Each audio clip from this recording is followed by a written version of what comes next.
오늘은 출애굽기 20장 4절부터 6절까지 말씀을 보시겠습니다. 출애굽기 20장 4절부터 6절까지 말씀입니다. 구약성경 112면입니다. 20장 4절부터 6절까지 말씀을 다 같이 한 목소리로 받들어 읽겠습니다. 너를 위하여 새긴 우상을 만들지 말고 또 위로 하늘에 있는 것이나 아래로 땅에 있는 것이나 땅 아래 물속에 있는 것에 어떤 형상도 만들지 말며 그것들에게 절하지 말며 그것들을 섬기지 말라. 나 네 하나님 여호와는 질투하는 하나님인즉 나를 미워하는 자의 죄를 갚되 아버지로부터 아들에게로 3, 4대까지 이르게 하거니와 나를 사랑하고 내 계명을 지키는 자에게는 천대까지 은혜를 베푸느니라. 아멘. 우린 지난 시간에 이어서 오늘 이제 두 번째 계명을 보게 됩니다. 지난 주에 보았던 그 첫 번째 계명이 하나님을 경배해야 된다라고 하는 것에 대한 명령이라고 하면, 오늘은 이제 어떻게 경배해야 되느냐라고 하는 방법을 가르쳐 주는 명령이라고도 볼 수 있겠는데요. 그러다 보니까 루터교나 카톨릭교에서는 이 계명을 첫 번째 계명하고 이제 하나로 묶어서 한 개의 계명으로 보게 됩니다. 그리고 마지막 10번째 계명을 이제 둘로 나누어서 그 사람에게 관련된 걸 7개, 하나님께 관련된 걸 이제 3개로 이렇게 보게 되는데, 우리는 분명하게 지금 이제 계명이 열거된 대로 이것을 이제 두 번째 계명으로 보고 있습니다. 그래서 하나님께 관계된 걸 4개, 그리고 이제 사람에게 관계된 걸 6개로 나누어서 보는 일을 하게 되는데, 이 계명을 이제 주시는 상황을 좀 한번 생각을 다시 한번 해보는 거예요. 자, 이스라엘 백성들이 애굽에서 노예 생활을 하다가 그러다가 이제 하나님의 은혜 가운데 해방이 되었어요. 자유를 얻었습니다. 그 은혜가 임하는 과정, 여기 이 십계명을 받기 직전까지의 과정을 이제 우리가 만약에 그냥 직접 보고 겪었다라고 한번 이제 가정을 해보는 겁니다. 하나님께서 능력 가운데 모세의 입술을 통해서 말씀하신 대로 10가지의 재앙을 그대로 다 애굽에 내리는 걸 봤어요. 그 가운데 몇 가지는 직접 겪은 것도 있어요. 이스라엘 백성이라고 재앙을 피해간 것이 아니라 나일 강물이 피로 변하고 하는 것, 또 개구리가 올라오는 이런 재앙까지는 다 같이 겪었습니다. 하나님이 말씀하시고 이루시는 걸 다 봤어요. 그 다음에 이제 마지막에 이제 여러 가지 재앙들을 이제 비껴가서 10번째 장자가 죽어가는 것을 보고 나서 이스라엘 백성들은 이제 애굽을 떠나게 됐는데, 거기서만 끝난 게 아니죠. 거기서만 끝난 게 아니라 눈앞에 막혀 있었던 홍해 바다를 하나님이 갈라주십니다. 그래서 바다를 건너가는 기적을 경험하게 되죠. 또 여기서만 끝난 게 아니라 이제 건너고 나서 물이 없으니까 마라라고 하는 곳에 가가지고 먹을 수 없는 쓴물을 하나님께서 먹을 만한 물로 이렇게 바꿔주시는 은혜도 경험을 해요. 막상 광야이다 보니까 뭘 먹어야 되느냐 고민하는데, 아침에 눈 뜨면, 이 사건이 다 미리 있었던 사건들이에요. 아침에 눈 뜨면 하늘에서 양식이 내립니다. 진짜 신비한 일이죠. 그리고 전쟁을 치러본 적이 없는 노예 생활만 하던 사람들인데 첫 전쟁, 미디안과의 전쟁을 승리로 이끌게 됩니다. 그래서 여기까지 하나님이 도우시는 걸 이제 경험하고 온 사람들이에요. 또 여기까지만 끝난 것이 아니라 낮에는 구름 기둥으로 또 밤에는 불 기둥으로 인도하시면서 하나님이 직접 그들을 데리고 함께 가신다라고 하는 사실을 직접 날마다 체험하며 살아가는 사람들이었습니다. 그러면 하나님 섬길까요? 안 섬길까요? 그러면 하나님 섬기는 거 당연하지 않습니까? 우린 그렇게 늘 생각하기 쉬울 거 아닙니까? 우리가 봤다면, 우리가 경험했다면 하나님 섬기는 거 당연하지 않겠는가? 그런데 하나님이 이제 그 이야기부터 시작을 하시는 거예요. 나는 너희를 애굽 땅 종되었던 집에서 너희를 인도하여 낸 여호와로라, 이렇게 시작을 하시잖아요. 그런데 그렇게 시작을 하시고 나서 뭐라고 말씀하세요? 너희는 나 외에 다른 신을 두지 말라고 말씀을 하십니다. 성경의 명령을 들을 때에 우리가 늘 생각해야 될 것이 있다고 제가 자주 말씀드리죠. 그건 우리가 그럴 가능성을 가지고 살아가는 사람들입니다. 두려워하지 말라고 말씀하시는 건 우리가 두려워할 가능성을 가지고 살아가요. 아무것도 염려하지 말라고 하는 건 우리는 진짜 아무것도 아닌 것까지도 염려하면서 살아갈 가능성이 있기 때문에 염려하지 말라고 말씀하시는 거예요. 쉬지 말고 기도하라고 하시는 건 우리가 기도 안 할 가능성이 많다 보니까 기도하라고 당부하시는 거고, 서로 사랑하라고 말씀하시는 건 사랑보다 늘 미움과 분노가 앞서다 보니까 서로 사랑하라고 당부를 하시는 겁니다. 그러면 너는 나 외에 다른 신을 두지 말라고 하시는 말씀을 하시는 이유는 뭘까요? 그같이 다른 신을 둘 가능성을 가지고 살아간다는 거예요. 그 가능성을 우리가 이제 지난주에 봤어요. 그 가능성이 우리 안에 내재되어 있는 그 본능적 종교심 때문에 하나님을 섬기지 아니하면 다른 그 어떤 무엇인가를 섬길 수 있는 가능성이 우리 모두가 다 내재되어 있다는 겁니다. 그러니까 하나님을 섬기라고 당부하시는데 이제 그거하고 연결해서 오늘은 또다시 말씀하시기를 우상 만들지 말라, 또 절하지 말라, 섬기지 말라 말씀하세요. 이건 무슨 이야기일까요? 우상을 섬길 수 있는 가능성을 가지고 살아가는 존재들이라고 하는 의미가 됩니다. 근데 이제 여기서 우리가 의문을 제기해야 되는 건 바로 이것입니다. 어떻게 하나님의 기적 10가지 재앙이 내리는 걸 보고 홍해바다가 갈라지는 걸 보고 하늘에서 만나가 내리는 걸 보고 쓴물이 단물이 되는 걸 보고 치르지 못해본 전쟁을 기도 가운데 승리하는 걸 경험했는데 그래도 다른 신을 섬길 수 있는가? 섬길 수 있다는 거예요. 이게 지금 우리에게 있어서 아주 중요한 문제가 됩니다. 여러분들에게 이렇게 제가 단도직입적으로 질문을 드리면 당황스러우실지는 모르겠어요. 우리 뭐 똑같은 방법은 아니지만 우린 다 십자가를 통해서 구원받은 하나님의 백성들입니다. 여기 수요일 이저녁에 오신 분들은 다 그런 믿음을 가지고 사실이라고 생각을 합니다. 우리가 십자가의 보혈로 십자가의 은혜로 구원받은 하나님의 백성으로 이 세상을 살아갑니다.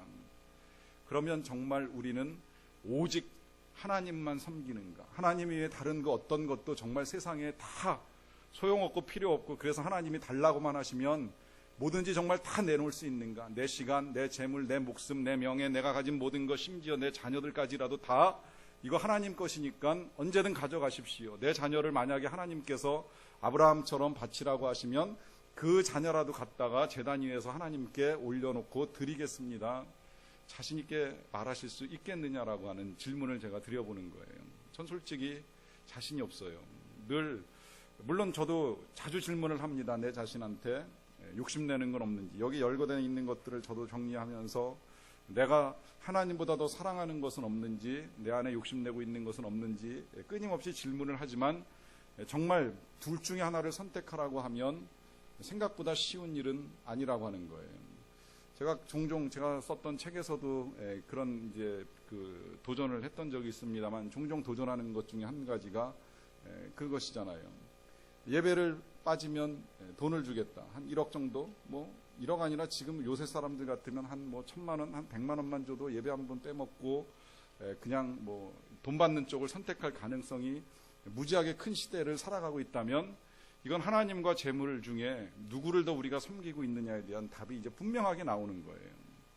제가 이 이야기를 누구하고 이야기를 나누다가 갑자기 그 생각이 딱 났는데 참 웃지 못할 현실이더라고요.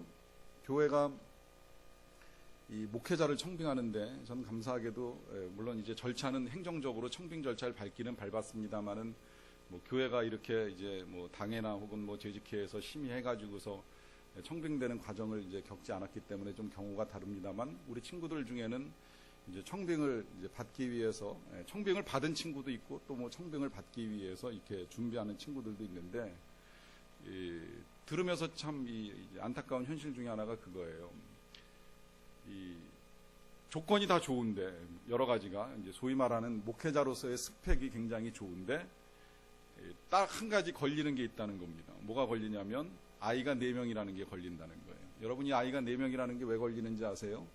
교회에서 그 목회자의 양육비, 목회자의 자녀 양육비가 너무 많이 들어간다는 거죠. 그 4명의 아이들을 다 공부시키려고 하면 양육비가 너무 많이 들어가니까 그 이유로 교회가 목회자를 청빙할 수 없다는 거예요. 여러분 이게 뭘 의미하는지 아시지요? 교회가 하나님의 뜻에 따른 목회자를 청빙한 것보다 만몬의 영에 의해서 교회의 손실이 크게 작용할 것 같으니 이 목회자를 모시는 문제를 그거에 따라서 결정하는 거예요. 재정의 비용이 얼만큼 지출될 것이냐를 계산해서 기왕이면 뭐 좀 아이들이 적은 2명, 1명 이게 더 낫지 않겠느냐 이걸 가지고 청빙의 결정을 하는 이유가 됩니다.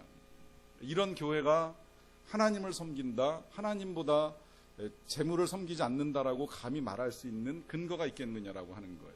그렇게 보면 구원받은 사람들이 이렇게 모여 살아가도요, 함께 한 교회에서 공동체를 이루고 신앙생활을 하고 살아가도 우리도 똑같은 우상을 만들고 빠질 수 있는 가능성이 크다는 거예요. 눈에 보이는 형상을 깎아가지고 그것에게 절하며 그것을 섬기는 일들은 하지 않겠지만 오늘 이 시대에는 우리 시대에 또 다른 우상들이 이제 많이 만들어집니다. 그래서 제가 이제 지난주엔 그걸 여러분들에게 몇 가지를 예를 들어서 열거를 해드렸는데, 여러분 이런 것들을 말씀드리는 가장 큰 이유는 뭐냐면 우리도 구원받고 이 시대를 살아가지만 그렇지만 우리도 알게 모르게 또 다른 우상에 우리도 이끌려 살아갈 수 있는 가능성이 있다는 거예요. 이제 거기 몇 가지 이유가 있는데 그 첫 번째가 우리들은 보이지 아니하는 하나님의 존재를 믿는 것보다 보이는 우상을 의지하고자 하는 경향이 있기 때문입니다. 이건 일단 우리가 육신을 가지고 살다 보니까 자꾸 이제 몸에 의해서 지배를 받아요. 원래는 영이신 하나님의 지배를 받아야 되는데 영적 지배를 받는 일들이 약하게 일어나다 보니까 이제 눈에 보이는 것 그리고 몸에 관계된 것들로 인해서 이 영향을 많이 받게 되는데, 이런 가장 단적인 증거가 이제 아론의 금송아지 사건입니다. 보시게 되면 출애굽기 32장 4절에 아론이 그들의 손에서 금 고구리를 받아가지고 부어서 조각칼로 새겨서 송아지 형상을 만드니 그들이 말하되 이스라엘아 이는 너희를 애굽 땅에서 인도하여 낸 너희의 신이로다 하는지라 그래요. 여러분 이 사건을 대충은 아실 거예요. 지금 이 상황은 모세가 잠시 하나님께 계명을 받기 위하여 시내산에 올라가 있는 때입니다. 그때 땅에서 어떤 일이 일어나느냐면 모세가 이제 40일이 지나도록 내려오지 않으니까 사람들 사이에서 모세는 죽은 것 같다. 아무래도 안 되겠다. 아론 네가 우리를 이끌어 주기를 바란다. 그리고 기왕이면 우리를 이끌어 주신 하나님의 형상을 좀 만들었으면 좋겠다라고 하면서 이제 보이는 우상을 만들죠. 이걸 만들 때에 아론이 어떤 일을 하냐면 사람들로부터 금고리를 받아가지고 분명히 녹인 다음에 또 칼로 새겨가지고 이제 송아지 형상을 만들었어요. 여기 이 사람들이 가지고 있는 이제 여러 가지가 다 이제 결합이 되는 겁니다. 그건 뭐냐면 하나님이 주신 상상력은 사실은 굉장히 귀한 거거든요. 이 상상력이라고 하는 걸 이제 잘 사용하면 그것을 통해서 문화도 발전하고 과학도 발전하고 여러 가지 것들이 발전을 하는데, 항상 이 상상이라는 건 이제 악하게 작용하게 되면 그거에 따라 가지고 이 공상이 되기도 하고 이제 망상이 되는 일, 이런 일들이 일어나게 되는데, 지금 이스라엘 백성들은 이제 하나님의 형상을 만들어서는 아니 되는데 나름대로 새기고 그리다가 이제 뭘 만들었냐면 송아지 형상을 만들었어요. 여기도 이제 고도로 계산된 이스라엘 사람들의 생각이 반영이 된 겁니다. 그들은 이미 애굽에서 긴 시간 동안 살면서 여러 가지 우상들을 봤어요. 그 가운데 자기들이 섬기기에 이제 가장 만만한 신을 찾은 거예요. 파리같이 지저분하지도 않고 또 뭐 코끼리같이 너무 커가지고 움직이는데 불편하지도 않고 또 사자같이 힘은 있지만 너무 싸나워서 괴롭히지 않을 만한 가장 순하면서도 강력한 힘을 가진 존재가 무엇일까 찾다가 송아지라고 하는 것을 찾아가지고 힘의 상징이면서 한편 그러면서도 온유한 성품의 상징으로서의 송아지 형상을 만들어서 그것에다가 이제 절을 하는 일을 하게 되지요. 이 인간의 상상력이 얼마나 악하냐면요. 이러고 난 다음에 나중에 이 모세가 산에서 내려와 가지고 지금 무엇을 했느냐고, 이게 어떻게 된 일이라고 모세가 아론한테 따져 묻잖아요. 그러다 보니까 아론이 뭐라고 상상을 하면서 이야기를 해요. 사람들이 금을 내게로 갖고 왔고 그것을 불에 던졌더니 송아지가 나왔더라, 이렇게 대답을 합니다. 굉장한 상상력이죠. 어떻게 그게 저절로 그렇게 만들어져서 나올 수가 있겠어요. 생명이 아니고 이미 죽은 물질인데 이 죽은 물질이 스스로 만들어 가지고 나온다는 건 있을 수 없는 일인데, 그 같은 상상력을 발동시켜 가지고 어설프게 변명을 하는 것을 보게 됩니다. 이 모든 것들이 이제 우리 안에 내재된 이 보이는 우상을 의지하고자 하는 이 본성 때문에 그러는 일인데요. 여기서 이제 그 다음에 우리가 중요하게 생각할 건 뭐냐면 보이는 것만이 우상이 되는 건 아니라는 거예요. 재물도 우상이 될 수 있습니다. 마태복음 6장 24절에서는 예수님이 이렇게 경고를 하셨습니다. 한 사람이 두 죄인을 섬기지 못할 것이니 혹 이를 미워하고 저를 사랑하거나 혹 이를 중히 여기고 저를 경히 여김이라. 너희가 하나님과 재물을 겸하여 섬기지 못하느니라.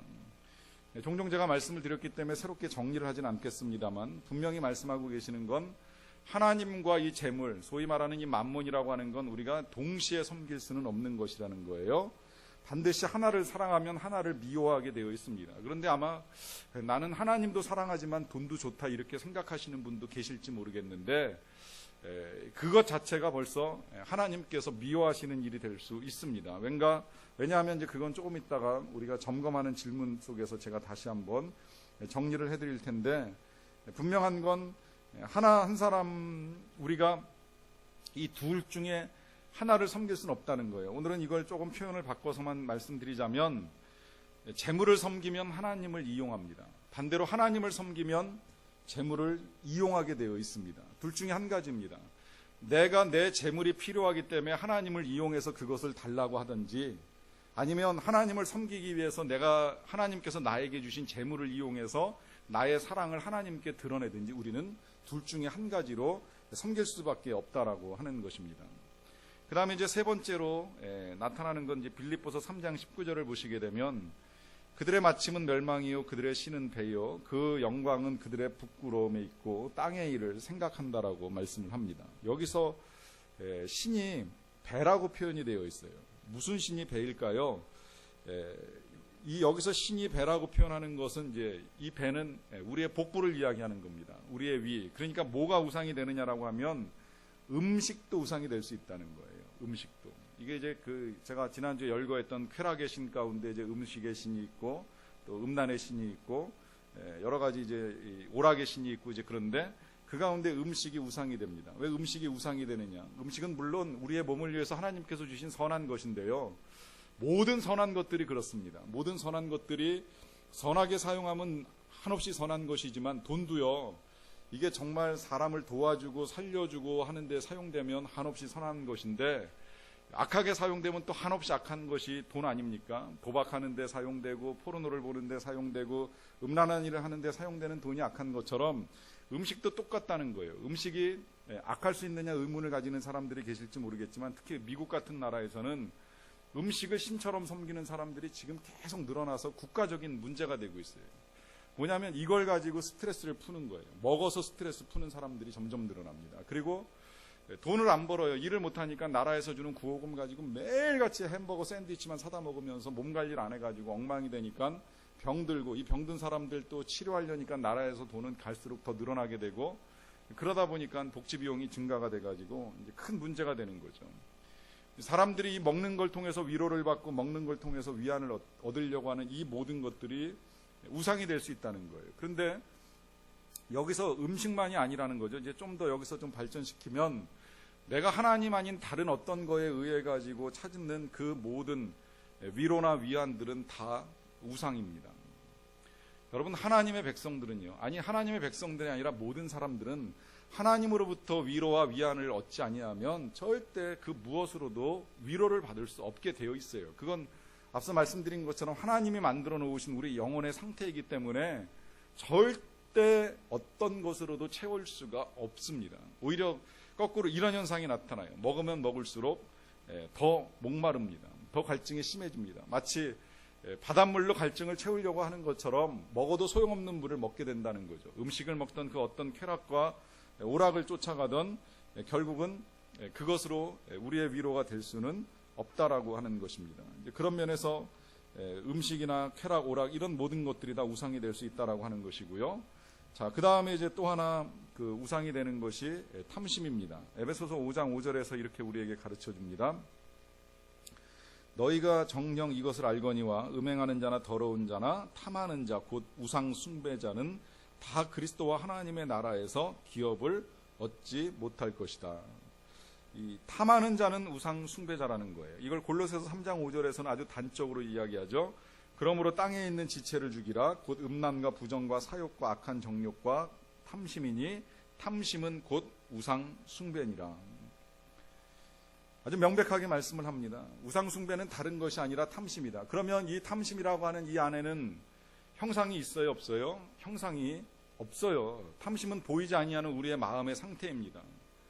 우리의 마음의 상태가 우상이 될 수 있다는 거예요. 우상 숭배가 될 수 있다는 거예요. 어떤 탐심을 이야기하는 걸까요? 여긴 다 해당이 됩니다.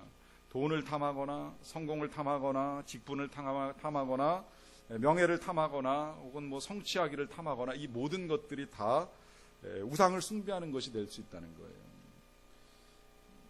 교회에서 보면 이제 그런 일들이 간혹 일어나요. 교회에서 직분을 가지고 섬기는 일은 굉장히 귀한 일인데 간혹 보면 교회 직분을 탐하는 일들을 보게 됩니다. 그 직분을 얻기 위해서 뭐 예를 들어 뭐 장로든 권사든 그 직분을 얻을 목적을 가지고 봉사하고 열심을 내는 경우들을 종종 보게 되는데, 이건 자기 우상에 빠져 있는 거예요.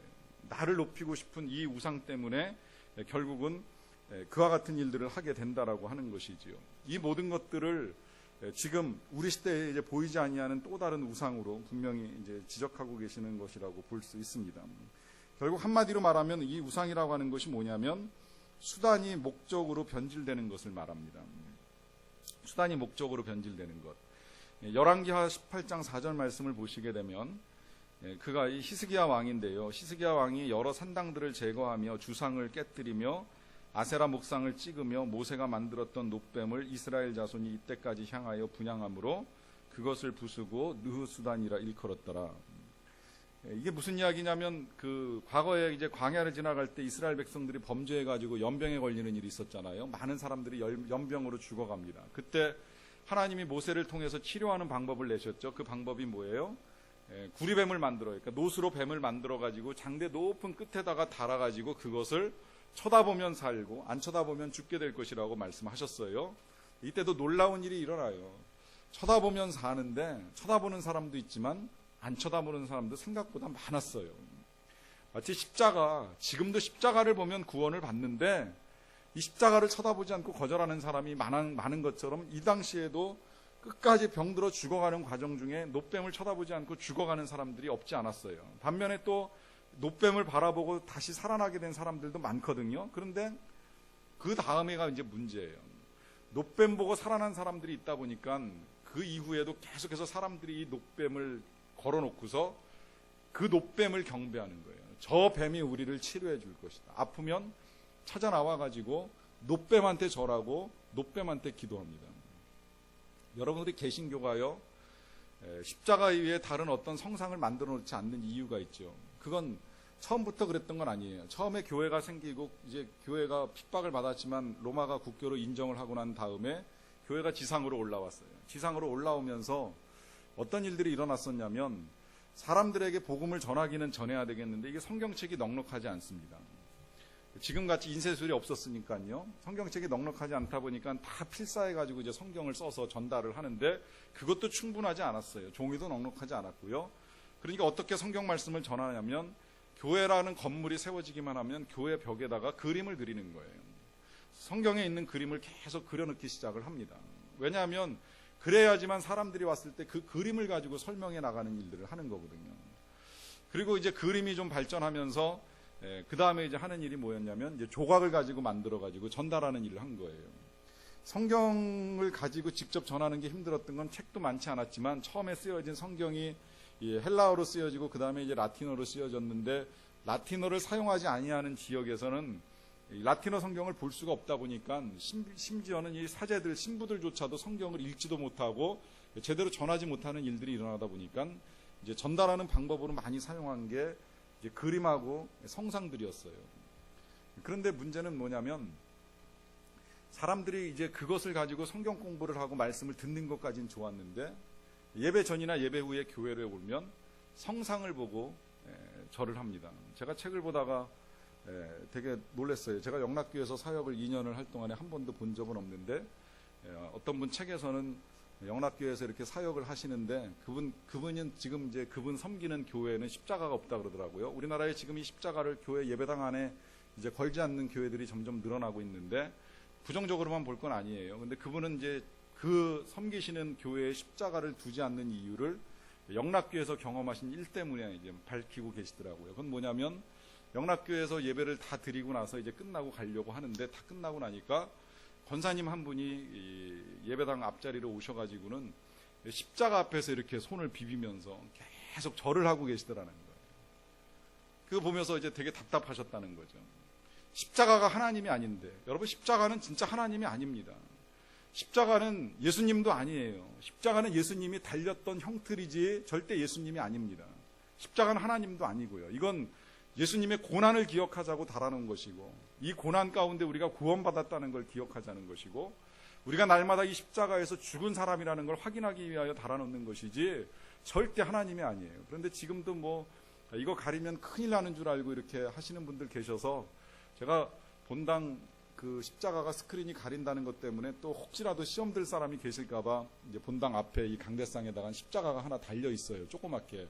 속상하면 그거라도 좀 보시라고 이제 달아놓은 걸 일부러 강대상을 이제 그렇게 맞췄는데 이건 실은 하나님은 아니거든요. 그런데 그 십자가에다가 절을 하는 현상들이 나타나니까 아예 이제 십자가를 치우는 교회들 생겨납니다. 사랑의 교회는 아예 오래전부터 하나님은 사랑이시라 메시지로 전달을 하는 거예요. 십자가를 통해서 전달해야 될 메시지를 그냥 아예 확실하게 말씀을 통해서 선포를 해주는 겁니다. 이건 무슨 이야기가 되는 거냐면 어떤 것도 우상이 될 가능성을 가지고 있다는 거예요. 중세 사람들이 처음부터 성모 마리아 상에다가 절해야지, 뭐 제자들 상에다가 인사드려야지, 예수님 상에다가 절을 해야지 이렇게 생각하고 했던 건 아니에요. 시간이 지나다가 자기도 모르게 이제 그런 전통들이 생겨나면서 계속 절을 하는 일들이 일어나게 되는 거죠. 이게 무슨 현상이냐면 수단이 목적으로 변질되는 것입니다. 하나님의 임재를 드러내놓기 위한 수단들이었는데 이것들이 목적으로 섬기는 일이 되는 거예요. 이스라엘 백성들이 구약에 그런 일이 있었잖아요. 하나님이 언약궤를 주신 것, 지금은 언약궤가 우리의 눈에 안 보이는 게 얼마나 다행인지 몰라요. 지금도 아마 하나님이 언약궤를 우리에게 보이게끔 만들어 놓으셨다면 진짜 그걸 또 하나님처럼 모시는 일들이 있었을 거예요. 구약시대 사람들이 그랬습니다. 언약궤를 통해서 하나님의 임재를 알려주시니까 이스라엘 백성들이 시간이 지나면서 하나님을 섬기는 것이 아니라 언약궤를 섬깁니다. 그래서 나중에 전쟁 치를 때 어떻게 해요? 언약궤를 가지고 나가서 전쟁을 치러요. 처음엔 믿음이 좋았어요. 언약궤를 가지고 나간다는 건 하나님이 우리와 함께 계신다는 믿음의 선포이기 때문에 좋았습니다. 그런데 나중에 이 수단이 어떻게 목적을 이기게 되냐면 하나님 필요 없고 언약궤만 있으면 된다.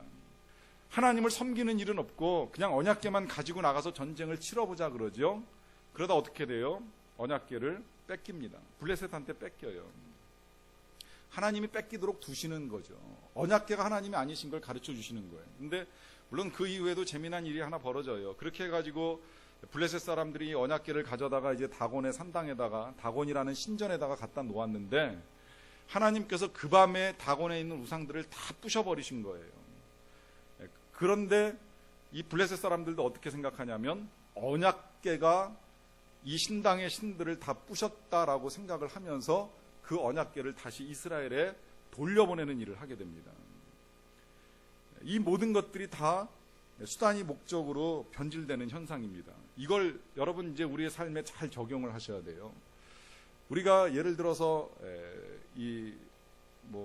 재물이다 그러면 이 재물은 하나님을 섬기기 위한 수단입니다. 하나님을 사랑하는 또 하나의 표현이 될 수 있는데 거꾸로 재물이 목적이 되면 그 다음에는 재물을 위해서 하나님을 부리는 일이 일어나게 된다라고 하는 거예요. 여러분 가족은요 하나님께서 사랑의 증거로 우리에게 주신 정말 귀한 선물입니다. 아내도 남편도 자녀들도 다 선물이에요.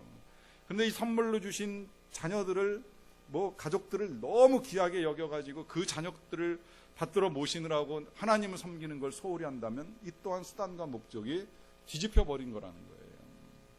이럴 가능성을 우리가 가지고 살아간다라고 하는 것입니다. 그래서 이제 진짜 우상이 뭐냐 한마디로 말할 때 우리가 보물로 여기는 것, 우리가 귀하게 여기는 그 어떤 것도 다 우리의 우상이 될 수 있다는 거예요. 예수님이 이렇게 분명히 경고하시죠. 내 보물이 있는 곳, 그곳에는 내 마음이 있다. 우리의 마음이 어디에 있는가를 잘 살펴보셔야만 됩니다. 고린도후서 10장 5절에서는 모든 생각을 사로잡아 그리스도께 복종하게 하라 하는 말씀이 있습니다. 우리의 보물을 그리스도라고 생각을 하고 그리스도께 우리의 생각을 복종시켜야 될 것을 당부하시는 말씀이죠. 자, 그럼 이제 어떻게 해야 되느냐?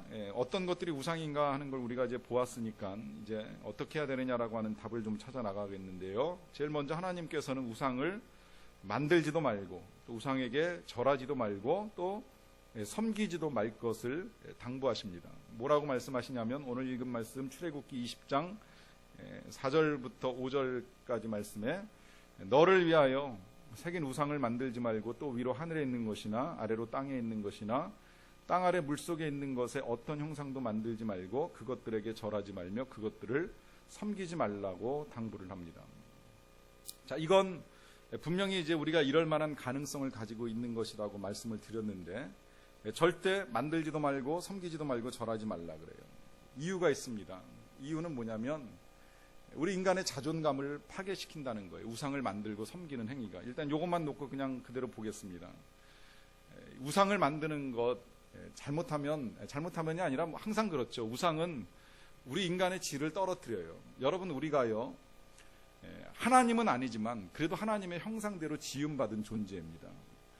천사보다 조금 못하게 만드셨다고 성경은 그렇게 기록을 하고 있습니다만, 어떤 경우에는 또 천사가 흠모할 만한 것들도 우리가 가지고 있어요. 왜냐하면 천사가 선하게 만들어지긴 했지만 사람이 할 수 없는 것들, 사람이 하는 걸 천사들이 못하는 것이 있습니다. 일단 이 세상을 다스리는 건 하나님이 천사에게 맡기신 것이 아니라 우리들에게 맡겨주셨고요. 또 우리는 감정을 가지고 있어서, 또 몸을 가지고 있어서 때로는 이 몸으로 사랑을 나누기도 하고 또 감정을 표현하기도 하고 하는 여러 가지 일들을 하지만 천사들은 이제 거기까지는 안 돼요. 어쨌든 분명한 건 하나님이 우리를 하나님의 형상으로 만드시고 세상의 모든 것들을 다스리라고 하셨어요. 이건 하나님 다음의 권위와 위치를 우리에게 부여해 주신 겁니다. 상당히 높은 가치예요. 그런데 그런 우리가 다스려야 될 짐승의 형상을 만들어 놓고 그것을 섬기게 되면 그거보다 높아요, 낮아요? 당연히 우리가 낮다는 거죠. 이게 인간의 자존감을 무너뜨립니다. 이걸 좀 더 현실적으로 이해하기 위해서 우리와 자녀와의 관계를 놓고 보면, 자녀를 우리가 낳았어요. 우리의 자녀는 누가 뭐라고 해도 최고의 자녀들입니다. 우리 각자에게는 다른 사람들이 볼 때 내 자녀가 어떨지 모르겠지만 우리 각자는 내 자녀는 정말 존귀한 자녀들이잖아요. 근데 이 존귀한 자녀가 누구보다 이제 못하다라고 하는 이야기를 듣는 것, 아니면 누군가에게 가가지고 정말 비굴하게 섬기는 것, 도와달라고 요청하는 것, 부모가 보게 되면 속상한 일이 되는 거죠. 아버지 하나님의 마음이 바로 그런 마음이라고 하는 거예요. 우리를 하나님과 동등한 형상으로 만들어 주셨는데 그런 존귀한 존재가 짐승한테 가가지고, 나무한테 가가지고, 목석에게 가가지고 살려달라고, 도와달라고, 이거 아버지 되신 하나님이 용납하기가 너무나도 힘드신 거죠. 그러니까 어떤 형상도 만들지 말라고 말씀하시는 거예요. 우리를 최고의 존재로 만들어주신 하나님을 모독하는 행위가 되는 것입니다. 그래서 막으시는 거예요. 근데 안타깝게도 사람들이 마치 이 우상이 생명이 있는 양 이제 그것을 만들고 섬기는 일들이 있습니다. 그래서 처음에 아브라함이 이제 하나님을 믿을 때 그런 일이 있었다는 얘기 들어보셨을 거예요. 아브라함이 그 우상 만드는 아버지 데라의 아들로 태어나가지고 함께 우상을 만들기도 하고 섬기다가 어느 날 갑자기 이제 부름을 받아가지고 하란을 거쳐서 이제 가나안 땅까지 오게 되는데, 이건 이제 만들어낸 이야기 같아요. 처음부터 그 아버지가 쉽게 설득이 되겠어요? 설득이 안 되겠죠. 그러니까 이제 학자들에 따라서는 이 아브라함이 워낙 간곡하게 이야기하니까 하란까지 오기는 왔는데 힘들어서 더 못 가고 머무르다가 나중에 이 데라가 세상을 떠나고 난 다음에 이제 아브라함이 거기서 또다시 가나안까지 오지 않았겠느냐, 이제 이렇게 이야기를 합니다. 근데 그런 이야기가 진행되는 과정 중에 하나의 에피소드로 그런 이야기 있잖아요. 그 아버지가 우상을 하도 섬기니까 아브라함이 설득하다 하다 안 되니까 한날 밤에 어떤 일을 하냐면 몽둥이를 가져다가 우상들을, 아버지가 만들어 놓은 우상을 다 때려서 부셔버린 거예요. 그리고 그 중에 이제 제일 큰 우상 하나만 남겨놓고 그 제일 큰 우상에다가 자기가 때려 부셨던 몽둥이를 갖다가 팔에다가 갖다 이렇게 떡 꽂아놓고서 이제 잠을 잤어요. 아침에 일어나서 아브라함의 아버지 데라가 나와보니까 온 집안이 난리가 났죠. 만들어 놓은 우상이 다 부셔졌으니 장산 다 했죠. 이제 먹고 살 방법이 없어요. 화가 이제 머리끝까지 나가지고 도대체 누가 이걸 이렇게 했느냐고 이제 질문을 한 거예요. 그랬더니 아브라함이 그 옆에 있다 뭐라 그래요? 저놈이 몽둥이 들고 있는 거 보니까 저 우상이 그랬겠지요, 이렇게 얘기한 거예요. 그때 아버지가 뭐라 그럽니까? 야 임마, 어떻게 우상이 손발이 달렸다고 이걸 다 부실 수가 있겠느냐, 이렇게 이야기를 했다는 거예요. 무슨 이야기예요? 생명 없는 우상에 생명을 부여해 놓고서는 막상 현실적인 일에 부딪힐 때에는 그것이 그럴 만한 능력이 없다는 걸 인정하게 된다라고 하는 거죠. 그러다 보니까 하나님께서 분명하게 말씀하시기를 어떤 형상도 만들지도 말고 섬기지도 말고 절하지도 말라고 당부를 합니다. 여기에 또 하나의 이유가 있습니다. 거절하시는 것은, 하나님께서 우상을 거절하시는 것은 질투하시는 하나님이시기 때문입니다. 그 출애굽기 20장 5절의 하반절을 이제 이어서 읽습니다. 나 내 하나님 여호와는 질투하시는 하나님인즉 나를 미워하는 자의 죄를 갚되 아버지로부터 아들에게로 3, 4대까지 이르게 하신다. 그래요. 이 질투라고 하는 하나님의 그 성품이 좀 의아하게 들릴 수도 있을지 모르겠지만 의외로 성경에 이 표현을 자주 사용합니다. 출애굽기 34장 14절에서도 그렇고 스가랴 1장 14절에서도 하나님이 질투하신다. 질투라 이름하는 질투의 하나님이라고 말씀하십니다. 여러분, 왜 하나님이 질투하실까요? 하나님이 질투하시는 건 사랑하시기 때문입니다. 하나님께서 사랑하시기 때문에 질투한다는 거예요. 여러분, 이 관계는 부부관계를 통해서 우리가 확인해 보면 정확하게 이해를 할 수 있습니다. 여러분, 제가 아내를 사랑하기 때문에 제 아내의 사진을 가지고 다닐 수 있는데, 만약에 제 지갑 안에 제 아내의 사진 말고 또 다른 여자의 사진이 있다고 하면 당황하실 거예요. 제가 얼마 전까지 사진을 가지고 있었는데 지갑이 두꺼워서 다른 여자의 사진을 뺐어요. 우리 딸들의 사진을 치웠는데 그게 만약에 우리 가족들이 아니라고 한다면 아마 듣는 여러분들도 시험에 들고 제 안엔 더 큰 시험에 들 거예요. 사랑한다는 그 모든 것들이 다 거짓말이 되어버립니다. 여러분, 이것은 사랑 때문에 있을 수 있는 일이 되는 거죠. 사랑은 질투를 유발합니다. 우리가 하나님을 섬긴다라고 하면서 다른 거 어떤 것을 사랑한다라고 하면 그건 하나님의 질투를 유발하는 행위가 될 수밖에 없다는 거예요. 여기서 이제 우리가 하나님을 정확하게 이해를 해야 되는데, 하나님이 원하시는 것은 다른 어떤 것이 아니라 관계입니다. 하나님은 관계의 하나님이십니다. 하나님은 우리들과 관계 맺는 것을 기뻐하십니다. 이 관계는 인격적 관계예요. 하나님이 우상하고 감히 견줄 수 없는 건, 우상은 말도 할 수 없고 들을 수도 없습니다. 그러나 하나님은 친히 말씀하시면서 우리에게 들려주시고 우리가 말하는 것을 다 들으십니다. 그리고 하나님은 이 관계를 회복시키시기 위하여서 예수 그리스도까지 우리에게 줄 정도로 그 사랑을 최대한 보여주시고 표현해 주신 거예요. 아들까지 내어주시면서 우리를 얼마나 사랑하는지를 분명하게 보여주신 하나님이십니다. 그 정도로 사랑하셨기 때문에 우리가 하나님 아닌 다른 어떤 것에 마음을 빼앗기게 되면 하나님은 질투하실 수밖에 없다라고 하는 것이지요. 자, 그러면 나는 정말 하나님과 온전한 사랑과 관계를 유지하고 있는가 점검하기 위해서 우리에게 몇 가지 질문들이 주어지는데, 첫째, 여러분, 나는 무엇에 실망하는가? 혹시라도 지나치게 내가 실망을 느끼는 일들이 간혹 생겨난다면 그건 내가 그것을 하나님보다 더 갈망하고 있다라고 하는 거예요. 더 중요하게 여기고 있다라고 하는 것입니다. 내가 무엇에 대하여 불평하는가를 잘 생각을 해보세요. 만약에 내가 지금 경제적인 형편이 불평의 이유가 된다면 돈을 신으로 섬기고 있을 가능성이 큽니다. 내가 남들로부터 인정받고 싶고 주목을 받고 싶다라고 하면 나 자신이 그냥 우상이 됐다고 생각하시면 돼요. 아니면 타인의 시선이 내 우상일 수 있는 거죠. 여러분, 우리가 여자들이 드라마를 볼 수 있고 남자들이 스포츠를 좋아할 수 있는 것까지는 인정이 되는데, 그러나 거기서 나타나는 결과들, 드라마가 내가 원하는 대로 스토리가 전개되지 아니할 때, 또 내가 응원하는 팀이 내가 원하는 성적을 내지 못해가지고 만약에 그것 때문에 화가 난다 그러면 그거 이미 우상이 돼버린 거예요. 또 안 보고 견딜 수 없고 꼭 봐야지만 된다라고 생각하는 중독적 증상이 나타나면 이 또한 우상입니다. 여러분, 정말 그렇다면 거꾸로 생각해 보세요. 오늘 하루 하나님께 기도하는 시간이 없고 하나님께로부터 듣는 시간이 없어서 내가 견딜 수 없고 하나님을 만나고 싶은 그 같은 열정과 열망이 있는가? 정말 한번 질문해 보셔야 돼요. 그래야지 내가 무엇에 관심을 가지고 살아가느냐를 분명히 볼 수 있기 때문입니다. 그 다음에 이제 내가 어디에 돈을 쓰느냐, 이건 아까 보았던 것인데 추가적으로 몇 가지만 더 점검하기 위해서 말씀드린다면 이제 소비 습관을 점검해 보는 거예요. 지나치게 광적으로 사들이는 것이 있거나 소비하는 것이 있다면 한번 점검해 보셔야 돼요. 이건 또 하나의 우상이 아닌가 하는 것이죠. 뭐든지 중독이 되거나 하여튼 광적 증상을 보이게 되면 그건 되돌아봐야 되는 것들입니다. 자, 무엇을 걱정하는가 잘 생각해 보세요. 직장 문제로 걱정하는지, 집 문제로 걱정하는지, 혹은 자녀 문제로 걱정하는지, 내 건강 문제로 걱정하는지, 다른 사람들로부터 내가 소외되는 것은 아닌가 하는 걱정을 하는지, 여러분, 그와 더불어서 그런 걱정 가운데 피난처가 어디인지, 사람마다 피난처는 달라요. 힘들면 그냥 하루 종일 TV에 옆에 앉아 있는 사람도 있고요. 또 어떤 사람은 계속 연락을 취하면서 사람들과 대화를 하려고 애쓰는 사람도 있고요. 또 어떤 사람은 피난처가 아이스크림인 사람도 있다고 이야기하더라고요. 일단 스트레스를 받으면 무조건 아이스크림부터 먹어야 된다 이러는 사람들도 있는데요. 여러분, 분명히 성경은 우리에게 가르쳐 주었지요. 하나님은 우리의 피난처요 힘이시라. 환난 중에 만날 큰 도움이시라. 하나님이 피난처가 아니라면 다른 거 어떤 것들도 다 우상이 될 수밖에 없다는 거예요. 무엇에 화를 내는가, 지나치게 화를 내는 것이 있다면 그것이 우상이 될 수 있고요.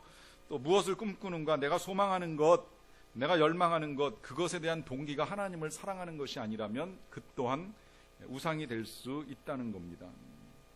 여러분, 이 모든 것들을 이제 종합적으로 해서 우리가 할 수 있는 질문이 한 가지가 있어요. 그건 내가 하나님을 사랑하는가, 아니면 하나님을 이용하고 있는가 질문하시면 됩니다.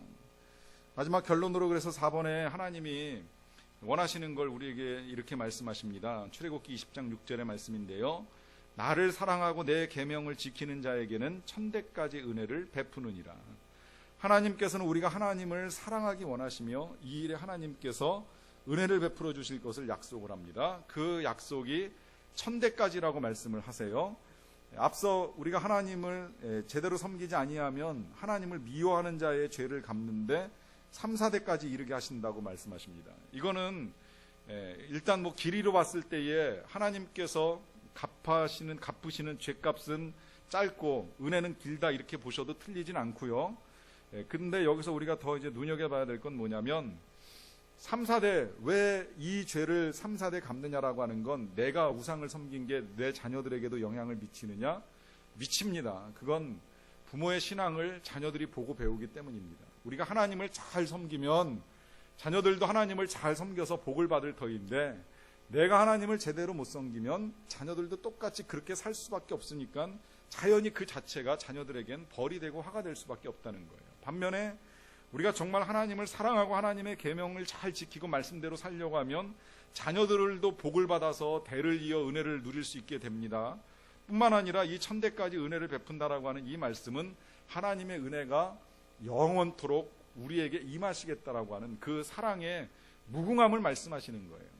이 말씀이 틀림이 없는 것이 우리가 하나님을 정말 다른 어떤 것보다도 더 사랑하여서 정말 우리의 생명과 뜻과 정성을 다해서 오직 하나님만 사랑하고 하나님만 생각하고 다른 어떤 것들을 섬기지 않는다면 그 사람 땅에서도 은혜를 받지만 하늘나라에서도 은혜를 받겠지요. 풍성한 은혜, 풍성한 상급, 풍성한 면류관이 기다리고 있습니다. 우린 그것을 소망하면서 이 땅에서 보이는 세상 속에서 하나님만 바라보며 살아가는 사람들입니다. 이 하나님만을 섬김으로 말미암아 풍성한 은혜를 오래오래 누릴 수 있게 되시기를 간절히 축원합니다.